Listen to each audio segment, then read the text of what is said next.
ಹಣಕಾಸು ಆಯೋಗ ಮಾಡಿದೆ, ಇವತ್ತು ಬರ್ತಾ ಇಲ್ಲ. ಕೇಂದ್ರ ರಾಜ್ಯಗಳ ಹಣಕಾಸು ಸಂಬಂಧ ರಾಜಕೀಯ ಭಿನ್ನಾಭಿಪ್ರಾಯದಿಂದ ಕೂಡಿರಬಾರ್ದು, ಬಾಂಧವ್ಯದಿಂದ ಕೂಡಿರಬೇಕು. ಆಗ ಮಾತ್ರ ಭಾರತ ದೇಶ ಅತಿ ಉನ್ನತ ಸ್ಥಾನಕ್ಕೆ ಹೋಗ್ಲಿಕ್ಕೆ ಸಾಧ್ಯ. ರಾಜ್ಯಗಳನ್ನ ಬಿಟ್ಟು ಕೇಂದ್ರ ಸರ್ಕಾರ ಇಲ್ಲ, ಕೇಂದ್ರ ಸರ್ಕಾರವನ್ನ ಬಿಟ್ಟು ರಾಜ್ಯ ಸರ್ಕಾರ ಇಲ್ಲ.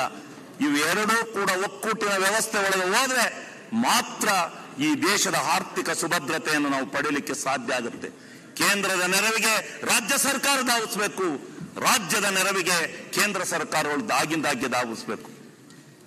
ಏನು ಫ್ಲಡ್ ಬಂತು, ಫ್ಲಡ್ ಬಂದಾಗ ಹೋಗಿ 3800 ಕೋಟಿಗೆ ಕೈ ಮುಗಿದು ಇಲ್ಲಿಂದ ಎಲ್ಲ MLAಗಳು ಎಲ್ಲ ಮಂತ್ರಿಗಳು ಹೋಗಿ ಕೈ ಮುಗಿದು ಜಂತರ್ ಮಂತರ್ನಲ್ಲಿ ಪ್ರಾರ್ಥನೆ ಮಾಡಿದೆವು. ಕೊಟ್ರ? ಕೋರ್ಟ್ ಕೊಡ್ತು. 3800 ಕೋಟಿಯನ್ನ ಕೋರ್ಟ್ ಕೊಡ್ತಾ ಹೊರತು ಕೇಂದ್ರ ಸರ್ಕಾರ ಕೊಡ್ಲಿಲ್ಲ, ಕೇಂದ್ರ ಸರ್ಕಾರ ಕೊಡ್ಲಿಲ್ಲ. ಇದನ್ನ ಏನಂತ ಹೇಳ್ಬೇಕು?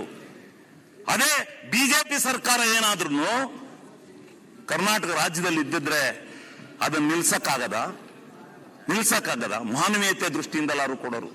ಈ ರೀತಿ ಆರ್ಥಿಕ ವ್ಯವಸ್ಥೆ ಸರಿ ಹೋದ್ರೆ, ರಾಜ್ಯದ ಮತ್ತು ಕೇಂದ್ರದ ಆರ್ಥಿಕ ವ್ಯವಸ್ಥೆ ಸರಿ ಹೋದ್ರೆ, ಈಗ ನಾವು ರಾಜ್ಯದನ್ನ ಕೇಂದ್ರದ್ ಮಾತಾಡಿದ್ರೆ ಅವ್ರಿಗೆ ಸಿಟ್ಟು, ರಾಜ್ಯದ ಮಾತಾಡಿದ್ರೆ ನಮಗೆ ಸಿಟ್ಟು. ಕೇಂದ್ರ ರಾಜ್ಯಗಳ ಹಣಕಾಸಿನ ವ್ಯವಸ್ಥೆ ಏನಾಗಿದೆ ಅಂತಕ್ಕಂಥದ್ದು ಎಲ್ಲರಿಗೂ ಗೊತ್ತು. ಆ ವ್ಯವಸ್ಥೆಯನ್ನ ಸರಿದೂಗಿಸ್ಕೊಂಡು ಹೋಗ್ತಕ್ಕಂಥದ್ದು ನಮ್ಮ ಈ ಒಕ್ಕೂಟ ವ್ಯವಸ್ಥೆಯಲ್ಲಿ ಕೇಂದ್ರ ರಾಜ್ಯಗಳ ಜವಾಬ್ದಾರಿ. ಅದಕ್ಕೋಸ್ಕರ ಸ್ವಲ್ಪ ನಮಗೆ ಅನುದಾನಗಳು ಇದ್ಯಾಕೆ ಸಂತೆ ಮಾಡ್ಕೊಳ್ರಿ ಅಲ್ಲಿ ಗಡ್ಸಿ ಸಂತ ನಿಂಗೆ ಕಳ್ರಿ ಶಬ್ಬಾಸ್ ಗೌಡ್ರೆ, ಶಬ್ಬಾಸ್. ರಾಜಾಜಿ ರಾಜ ಮಾರ್ತಾಂಡ ಗಂಭೀರ ಶಿವಲಿಂಗ ಗೌಡರೇ,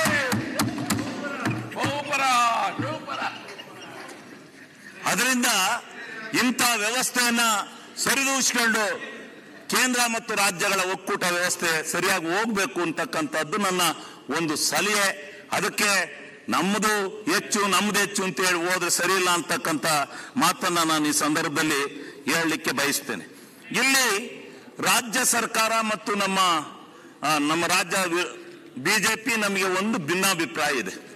ನಾವು ಚುನಾವಣೆಯಲ್ಲಿ ಆಶ್ವಾಸನೆಯನ್ನ ಕೊಟ್ಟು ಗ್ಯಾರಂಟಿಗಳನ್ನ ಕೊಡ್ತೀವಿ ಅಂತೇಳಿ ಆಶ್ವಾಸನೆಯನ್ನ ಕೊಟ್ಟೆ ನಾವು ಚುನಾವಣೆಯಲ್ಲಿ ಕೊಟ್ಟ ಮೇಲೆ ಆ ಗ್ಯಾರಂಟಿಗಳನ್ನ ನುಡಿದಂತೆ ನಡೆಯೋದಕ್ಕೆ ಅನುಷ್ಠಾನಗೊಳಿಸ್ತಕ್ಕಂಥ ನಿಟ್ಟಿನಲ್ಲಿ ಪ್ರಾಮಾಣಿಕ ಪ್ರಯತ್ನವನ್ನು ನಾವು ಮಾಡಿ ಇವತ್ತು ಪ್ರಾಮಾಣಿಕವಾಗಿ ಈ ರಾಜ್ಯದ ಜನತೆಗೆ ತಲುಪಿಸ್ತಾ ಇದ್ದೀವಿ. ಈ ರಾಜ್ಯದ ಜನಕ್ಕೆ ನಾವು ತಲುಪಿಸ್ತಾ ಇದ್ದೀವಿ. ಬಹುಶಃ ಹಣಕಾಸಿನ ವ್ಯವಸ್ಥೆ ಒಳಗಡೆ 1 ತಿಂಗಳು 2 ತಿಂಗಳು ಹೆಚ್ಚು ಕಮ್ಮಿ ಆಗ್ಬೋದು ಕೊಡ್ತಕ್ಕಂಥದ್ದು. ಸರ್ಕಾರಿ ನೌಕರರಿಗೆ ಕೊಡ್ತಕ್ಕಂಥ ಸಂಬಳವೇ 1 ತಿಂಗಳು 15 ದಿವಸ 10 ತಿಂಗಳು ಹೆಚ್ಚು ಕಮ್ಮಿ ಆಗುತ್ತೆ. ಎಲ್ಲಾರ ಕಾಲದಲ್ಲೂ ಐತೆ, ಎಲ್ಲಾರ್ದು ಹಿಸ್ಟ್ರಿನ ಅಂತ ಐತೆ. ಯಾರ ಕಾಲದಲ್ಲಿ ಏನಿಲ್ದಂಗಿಲ್ಲ. ಏನು ಒಂದೇ ಸಮನೆ ಆದಾಯ ಉಕ್ಕಿ ಬರಲ್ಲ. ಇನ್ಕಮಿಂಗ್ ಔಟ್ ಗೋಯಿಂಗ್ ಎರಡೂ ಯಾವ ರೀತಿ ಇರುತ್ತೆ, ಇನ್ಕಮಿಂಗು ಯಾವ ರೀತಿ ಬರುತ್ತೆ ಅದೇ ರೀತಿ ಔಟ್ ಗೋಯಿಂಗು ಹೋಗುತ್ತೆ. ಇದು ಎಲ್ಲಾ ರಾಜ್ಯದಲ್ಲೂ ಯಾರ ರಾಜ್ಯ ಆಳಿರು ಯಾರು ಇದನ್ನ ಮಾಡಿದ್ರು ಅದು ನಡೆಯತಕ್ಕಂಥ ವ್ಯವಸ್ಥೆನೆ. ಅದನ್ನು ನಾವೇನು ತಡೆಯೋದಕ್ಕೆ ಆಗೋದಿಲ್ಲ. ಇದನ್ನ ನಾವು ಫಸ್ಟ್ ತಿಳ್ಕೋಬೇಕು. ಅದನ್ನ ಬಿಟ್ಟು ನೀವು ಗ್ಯಾರಂಟಿಗಳಲ್ಲಿ ಈ ಸರ್ಕಾರ ಸಿದ್ದರಾಮಯ್ಯನವರ ಬದ್ಧತೆ ಮತ್ತೆ ಈ ಸಿದ್ದರಾಮಯ್ಯನವರ ಬದ್ಧತೆ, ಹೌದು ಅಲ್ಲಿಗೆ ಮಾತಾಡ್ತೀನಿ, ಸಿದ್ದರಾಮಯ್ಯನವರ ಬದ್ಧತೆ ಮತ್ತು ಕಾಂಗ್ರೆಸ್ ಇಂದಿನಿಂದ ಇವತ್ತೆಲ್ಲ ಮಾಡಿರ್ತಕ್ಕಂಥದ್ದು ಕಾಂಗ್ರೆಸ್. ನಾನು ವಿರೋಧಿ ಪಕ್ಷದಲ್ಲಿ ಇರ್ಬೋದು, ನಾನು ಮೊದಲು ಕಾಂಗ್ರೆಸ್ ಅಲ್ಲಿದ್ದ ಆಮೇಲೆ ಬಂದಿರ್ಬೋದು. ಆದ್ರೆ ಬಡವರ ಬಗ್ಗೆ 20 ಪಾಯಿಂಟ್ ಪ್ರೋಗ್ರಾಮ್ 20 ಅಂಶಗಳ ಕಾರ್ಯಕ್ರಮವನ್ನ ಈ ದೇಶದಲ್ಲಿ ತಂದು ಬಡವರನ್ನ ಉದ್ಧಾರ ಮಾಡು, ಬಡವರ ಬಗ್ಗೆ ಅತಿ ಹೆಚ್ಚಿನ ಕಾಳಜಿಯನ್ನು ವಹಿಸಿರ್ತಕ್ಕಂಥ ಕಾಂಗ್ರೆಸ್ ಸರ್. ಇದು ಏನು ಅಂತಕ್ಕಂಥದ್ದನ್ನ ನೀವು ಉಳುವವನೇ ಭೂಮಿಯ ಒಡೆಯ ಎಲ್ಲ ಬೆಂಗಳೂರಲ್ಲಿದ್ರು 500 ಎಕರೆ 300 ಎಕರೆ 200 ಎಕರೆ ಜಮೀನು ನೋಡ್ಕೊಂಡು ಅದು ಅವರೆಲ್ಲ ಇಲ್ಲಿ ಅಲ್ಲಿಂದ ಭತ್ತ ದಿವಸ ಧಾನ್ಯ ಎಲ್ಲನೂ ತಂದಿಲ್ಲಿ ಕೊಟ್ಟೋಗ್ಬೇಕಾಯ್ತು ವರ್ಷಕ್ಕೊಂದ್ಸಾರಿ. ಅಂತದನ್ನ ಉಳುವವನೇ ಭೂಮಿಯ ಒಡೆಯ ಅಂತ ಹೇಳಿ ಕಾನೂನು ತಂದಂತ ಅವರು ಕಾಂಗ್ರೆಸ್ನ ಶ್ರೀಮತಿ ಇಂದಿರಾ ಗಾಂಧಿ ಅವರು ಅಂತಕ್ಕಂಥದ್ದನ್ನು ನಾವು ಜ್ಞಾಪಕ ಮಾಡ್ಕೋಬೇಕು. ಇದು ಬಡವರ ಬಗ್ಗೆ ಬ್ಯಾಂಕ್ ಅನ್ನು ರಾಷ್ಟ್ರೀಕರಣ ಮಾಡಿದಂತವರು ಶ್ರೀಮತಿ ಇಂದಿರಾ ಗಾಂಧಿ ಅವರು ಅಂತಕ್ಕಂಥದ್ದನ್ನ ನಾವು ಅರ್ಥ ಮಾಡ್ಕೋಬೇಕು. ಅದೇ ರೀತಿ ಈ 5 ಗ್ಯಾರಂಟಿಗಳನ್ನ ಬಡವರಿಗೋಸ್ಕರ ಕೊಡಬೇಕು ಅಂತಕ್ಕಂಥ ಸಿದ್ಧಾಂತ ಅದು ಕಾಂಗ್ರೆಸ್ ಪಕ್ಷದ ಹೊರತು ಬೇರೆಯವರ ಸ್ವಾರ್ಥಕ್ಕೋಸ್ಕರ ಕೊಡ್ಲಿಲ್ಲ. ಅದಕ್ಕೋಸ್ಕರ ನಾವೇನು ಓಟ್ ತಗೊಂಡು ಗೆದ್ದಿದೀವಿ ಅಂತಲೂ ತಿಳ್ಕೋಬೇಡಿ. ನಿಮ್ಮ ಒಂದು 3 ವರ್ಷ ನೀವು 3.5 ವರ್ಷ ಏನು ಅಧಿಕಾರ ನಡೆಸಿದ್ರೆ ಅಲ್ಲಿದ್ದಂತ ಒಂದು ಅವ್ಯವಸ್ಥೆ ಒಳಗಡೆ ನಮಗೆ ಜನ ಓಟ್ ಕೊಟ್ಟು ಆಮೇಲೆ ಗೊತ್ತಾಯ್ತು ನಾವು ಬಂದ ಮೇಲೆ ಕೊಡ್ಲೇಬೇಕು, ನುಡಿದಂತೆ ನಡೆಯಬೇಕು ಅಂತ ಹೇಳಿ ನಮ್ಮ ಸರ್ಕಾರ 5 ಗ್ಯಾರಂಟಿಗಳನ್ನ ಇವತ್ತು ಅನುಷ್ಠಾನಗೊಳಿಸಿದೀವಿ. ನಿಮಗೆ ಇದರಿಂದ ಈ ರಾಜ್ಯದ ಪ್ರಗತಿ ಏನಾದ್ರೂ ಕುಂಠಿತ ಆಯಿತು ಅನ್ನೋದಾದ್ರೆ ಅಂಕಿ ಸಂಖ್ಯೆಗಳ ಮೂಲಕ ಕೆಲವೊಂದು ನಾನು ಹೇಳ್ತೇನೆ ಮುಂದೆ, ಅಂಕಿ ಸಂಖ್ಯೆಗಳ ಮುಖಾಂತರ ಇದರಿಂದ ಈ ರಾಜ್ಯದ ಬಜೆಟ್ ಎಷ್ಟಕ್ಕೆ ಮಂಡಿಸಿತು, ಎಷ್ಟು ಕೋಟಿ ಮಂಡಿಸಿತು. 3,71,000 ಕೋಟಿ ರೂಪಾಯಿಗೆ ನಾವು ಬಜೆಟ್ ಅನ್ನು ಮಂಡನೆ ಮಾಡಿದ್ವು.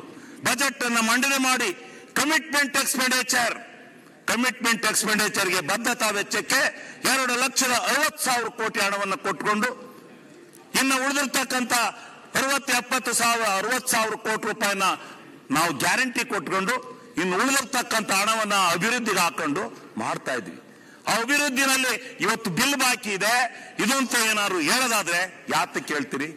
ಇವತ್ತು ಬಸವರಾಜ ಬೊಮ್ಮಾಯಿ ಅವರು, ನಾನು ಬಸವರಾಜ ಬೊಮ್ಮಾಯಿ ಅವ್ರ ಹೋಗಿ ಬರ್ಸ್ಕೊಂಡಿದ್ದೀನಿ, ಇಲ್ಲ ಅಂತ ಹೇಳೋದಿಲ್ಲ. ನಾನು ಆತ್ಮಸಾಕ್ಷಿಯಾಗಿ ಹೇಳ್ತೀನಿ, ಬಸವರಾಜ ಬೊಮ್ಮಾಯಿ ಅವರು ನನಗೂ ಬರ್ಕೊಟ್ಟಿದ್ದಾರೆ, ಒಂದು 50 ಕೋಟಿ ಬರ್ಕೊಟ್ಟಿದ್ದಾರೆ.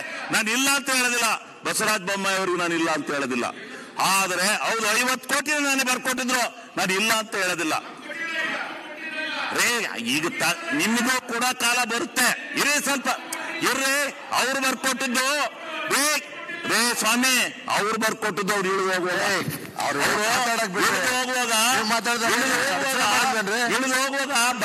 ಬಿಡ್ರಿ, ಅವ್ರು ಇಳಿದು ಹೋಗುವಾಗ ಬರ್ಕೊಟ್ಟು ತಮಾಷೆ ಮಾಡ್ತಿದ್ದೀರಾ?